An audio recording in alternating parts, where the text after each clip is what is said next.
Bill O'Reilly here with a special edition of the No Spin News, the shooting of Donald Trump. It is Saturday night, East Coast, 9:30 p.m. as I report to you. Another bad day for America. And there's nothing else you can say about it. This is a situation that has happened before in our history. Everybody knows that. Very similar, by the way, to what happened to Teddy Roosevelt in 1912. When he was giving a speech and somebody walked up and shot him in the chest. The speech paperwork was inside his jacket, saved his life. And Teddy went on and completed the speech. And it was the same kind of madness that we are experiencing now, more than 100 years later. And it's never going to stop. So when you hear people in the subsequent days say, oh, this or that, or rifle this or gun that, it's never going to stop. Haters are haters. They'll find a way to commit violence. And the government can't control it. And that's the truth. Now, the logistics of it all, as we are in airtime, it's the would-be assassin has been shot to death by the Secret Service. He was outside the perimeter of the rally. He was on a building. And apparently some people saw him climb up to the top of that building with a rifle and tried to get the attention of police, but were unsuccessful. That will all be investigated in subsequent days, as will who the guy was and whether he had any help. And it'll be fascinating to find out who the would-be assassin actually was and if there was anyone else involved. Secret Service did what it could do. I do believe that there's going to be scrutiny on the service for not making sure that the buildings surrounding the site were clean. But again, that's not vital tonight. All of those things will reveal themselves. What is important is a reaction of Donald Trump, President Biden, President Obama, and the American people. So we'll start with Mr. Trump. And you saw it, the blood on his ear, a couple of inches from death, headshot. He said from the hospital on Truth Social, quote, I want to thank the United States Secret Service and all law enforcement for their rapid response on the shooting that just took place in Butler, Pennsylvania. Most importantly, I want to extend my condolences to the family of the person at the rally who was killed, and also to the family of another person that was badly injured. It's incredible that such an act can take place in our country. Nothing is known at this time about the shooter, who is now dead. I was shot with a bullet that pierced the upper part of my right ear. I knew immediately that something was wrong in that I heard a whizzing sound, shots, and immediately felt the bullet ripping through the skin. Much bleeding took place, so I realized then what was happening. God bless America. A factual statement. All right, no rancor. I believe that Donald Trump, as anybody would be, is angry and very, very sad. And there may be another wounded civilian as well. We're trying to get the details on that. So the first one to react on the Democratic side was former President Obama. He beat President Biden to the punch, as they say, in a cliche. So Biden went on TV and he issued a statement that, was okay. Nothing wrong with it at all. But he should have issued it sooner. And I actually tweeted that. You can read all my tweets, by the way, on BillO'Reilly.com. But I'm not criticizing Mr. Biden tonight because he did one very noble thing. Said, I want to call Donald Trump. I have tried to call him. And obviously we understand why Mr. Trump can't take a phone call. Can't understand that. He seems get his ear stitched up or whatever. But Biden reiterated twice that he wants to talk to Donald Trump. And I hope that happens. All Americans should hope that happens. The two men talk in a civil way and say, look, let's stop all the rancor. Let's just run on our records and our vision and stop this. Now, in times like these, Americans, and I can't tell you how many emails and texts I get from family and friends and from everybody. It's always the same theme that everybody's just sad, not angry so much, but sad. There are people who are angry, and I understand both emotions. But it's just like, we're a great country. Why does it keep happening? Well, there's something that all of us can do.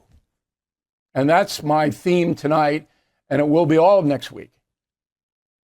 We've got to stop the hate brigades on television and in print to a lesser extent.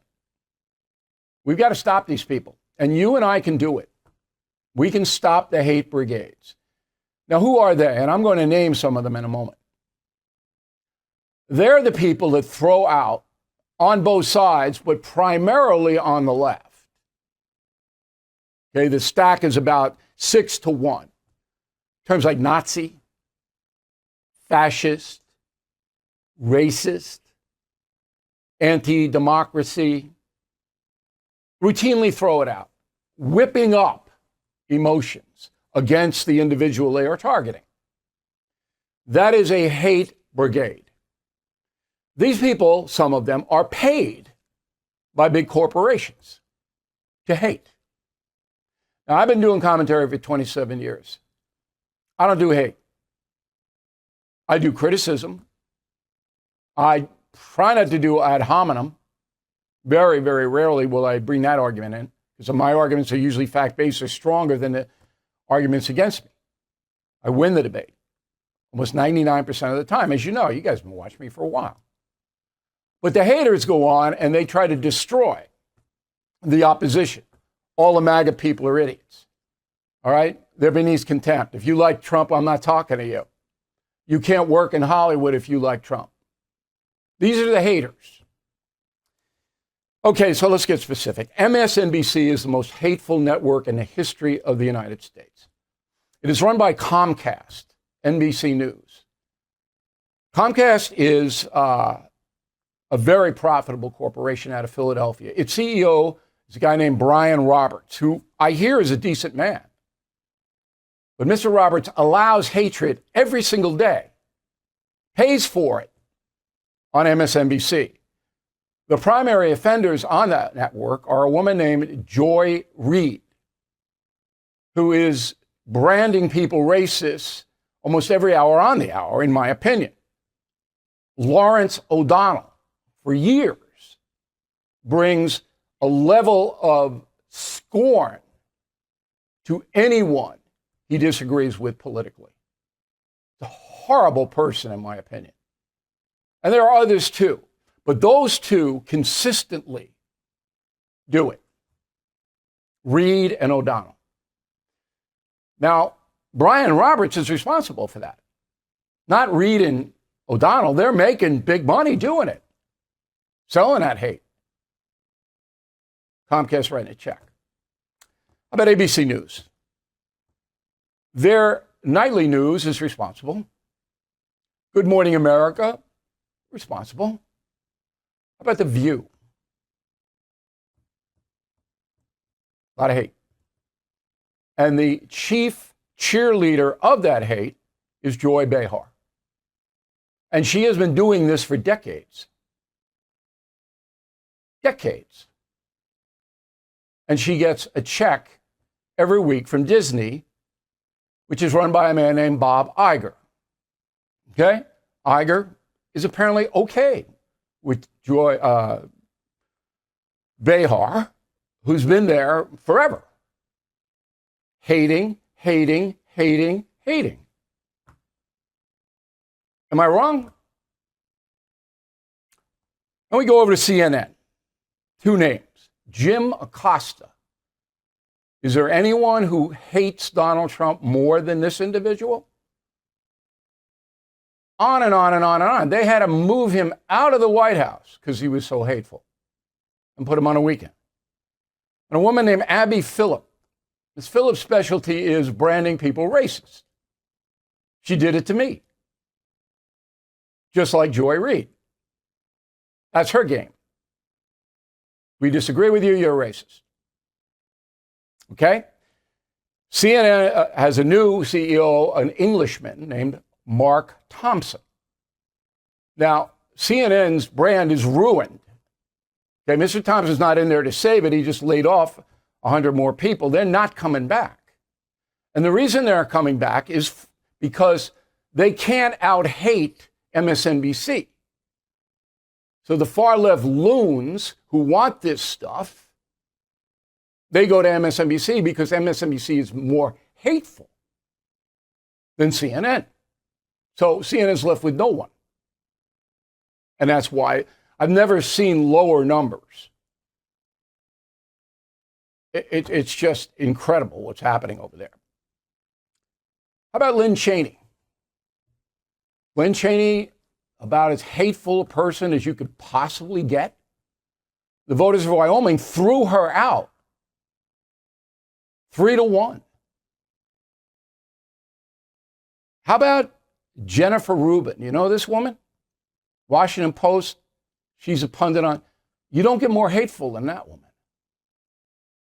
And I had my go around. Just Google Bill O'Reilly, Jennifer Rubin. You'll see what she's got. Because I gave her a chance to redeem herself. Okay. So what everybody should do is write letters to the CEOs of any organization that you find hate on. And there's right-wing hate, and on Monday on the No Spin News, I'll run a montage of hatred on the right. I'm going to do it. Because it's not as common as what's on the left, but it's there. Vitriolic, we want to destroy you. But tonight, because Donald Trump came within an inch of losing his life, we're concentrating on the Trump haters. Roll the tape. Not only are they planning on a civil war if they have to do that, but he's spelling it out specifically how and what they're going to do and how he's going to get revenge, how he's going to attack his enemies, all of these things. And when he talks about race, we know, and I'm going to tell you again today, Donald Trump is a pure racist. And I am worried that the attack is going to be on people of color. So maybe he didn't read Mein Kampf, but he kept a collection of Hitler's speeches by his bed, according to his first wife, in a Vanity Fair article. Oh. And you can hear it in his words. You can see it at his rallies. That's exactly the direction he's going. He's going doubling, tripling down on fascist Hitler-like rhetoric. And I guess I'll just ask you, from somebody who's sitting outside of the media window, what is it going to take to get the media to take seriously the fact that Donald Trump is acting like a Nazi, talking like a Nazi, and now posting like a Nazi? So is there any doubt why the level of hatred against Donald Trump and Joe Biden, level of hatred against Joe Biden is high, and Barack Obama. But with Trump, it's on steroids. Another cliche, but it is. Day in and day out, and day in and day out, those people. I've known Trump. I wrote a book on him, The United States of Trump. I've known him for 35 years. He's not a Nazi. He's not a racist. His 4 years in office did more economic good for Black Americans than any president in our lifetime. And that includes Lyndon Johnson, with real wages going up for African Americans. I mean, because I know so much, because I know most of these people, and I'm not in the business to put them out of business. I'm not saying pull them off the air. I'm saying to the CEOs, you better tell them to knock off the hate. I'm not organizing a boycott. I'm not doing any of that. I'm reporting the truth to you on why this happens. Once the level of hate, and you can see it in history, you can see it. Violence follows hatred. And we have now in our country Comcast, Disney, CNN, and many others paying for hatred. Come on. You can oppose Donald Trump just on facts. You don't need to call him a racist or a Nazi. You don't need to say that stuff, that he's going to put everybody in jail and be a dictator and all that. Kamala Harris, the other day, oh, he says he's going to be a dictator on day one. This is Kamala Harris, the vice president. That's not what he said, lady. Okay?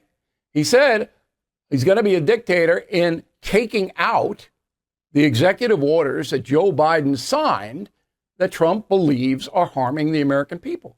And he has a perfect constitutional right to do that, Kamala Harris, even though you don't know what the Constitution says. Now, I'm not being hateful toward Kamala Harris. I'm stating a fact. Kamala Harris is going to publicly say that Trump wants to be a dictator on day one. She either doesn't understand or doesn't care about why Trump said what he said, or it's too dumb to know what the situation really is. That's it. There's no other ground. Now, I'm going to opt for doesn't care. He doesn't care what she says. So anyway, something good may come out of this. I'm going to wrap it up. Something good might come out of this. The hate brigade has to go. And millions of American people are going to have to mobilize against the corporations that are paying for the hatred. It's as simple as that. And I'm going to lead it. I'm leading it. I'm going to lead the brigades. All right? The good brigades against the hate brigades. So on Monday, we're going to have obviously we'll know a lot more about the attempted assassination. We'll know a lot more about reaction to it. We'll have all that. And as I said, we'll have a montage of haters on the right that want Joe Biden destroyed. They want him out anyway. Put him in a coffin. Okay? But we are going to continue to say, here are the addresses. Here's how you do it. I'm going to give you all that information. You can easily get it on the internet. And if millions of Americans start to rally around the hate brigades and say, no, enough. We want differences of opinion. We want robust debate. That is healthy and good. But if you're going to pay for hatred, you're going to have to pay a price with we, the decent American public. Is that too much to ask? Am I doing the wrong thing? Bill at BillO'Reilly.com. Bill at BillO'Reilly.com, name and town. All right, that is our special report. I'm sorry I had to bring it to you under these circumstances. But we are going to be ahead of the game. We are going to have more information than anyone else, just like we have had more information about Joe Biden than anybody else. I actually wrote a column on Biden that I have to postpone because I'm going to use this program as my column tomorrow on BillO'Reilly.com. So if your friends didn't see this or anything, you'll be able to see the whole thing there. But the column is a lot of inside stuff about what's going on with Biden. And I'll drop the column next week at some point. Thank you for always supporting BillO'Reilly.com. We will see you on Monday.